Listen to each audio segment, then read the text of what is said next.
ये विद्यार्थियों, हम पल्लवन का अध्ययन कर रहे हैं। यह विषय बीए प्रथम वर्ष सामान्य हिंदी के अंतर्गत आता है। मैं अंजना शर्मा, सहायक आचार्य हिंदी, MSG कॉलेज भरतपुर। जाकी रही भावना जैसी, प्रभु मूरत देखी तिन तैसी।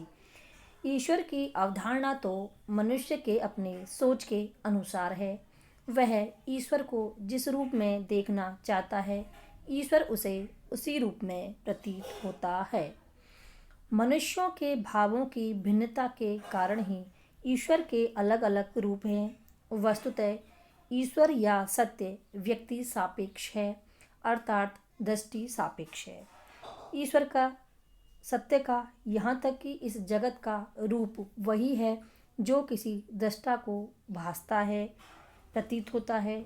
इसीलिए किसी भी वस्तु के अनुभव को दृष्टा की दृष्टि निर्धारित करती है, ना कि वस्तु स्वयं।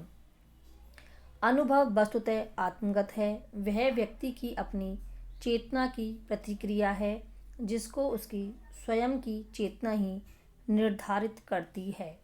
चेतना का स्वरूप गतिशील है, अतः वस्तु का अनुभव भी गतिशील है, परिवर्तनशील है।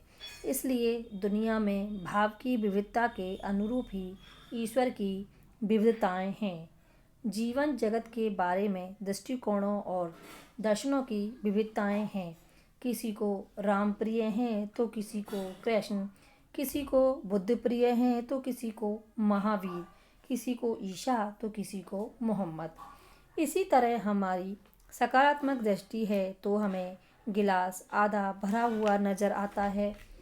नकारात्मक दृष्टि है तो आधा खाली प्रतीत होता है।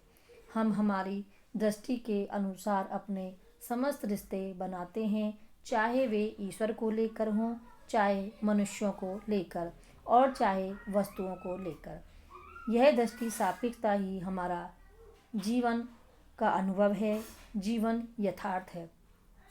ऐसे ही मिलते जुलते संदर्भ में पंचतंत्र में भी कहा गया है, यादृशी भावना यस्य सिद्धति धर्म भवति तादृशी, अर्थात जिसकी जैसी भावना होती है उसको वैसी ही सिद्धि मिलती है। यानी जैसी जिसकी भावना वैसी ही उसकी सीरत या मूरत। जाकी रही भावना जैसी, प्रभु मूरत देखी तिन तैसी। धन्यवाद।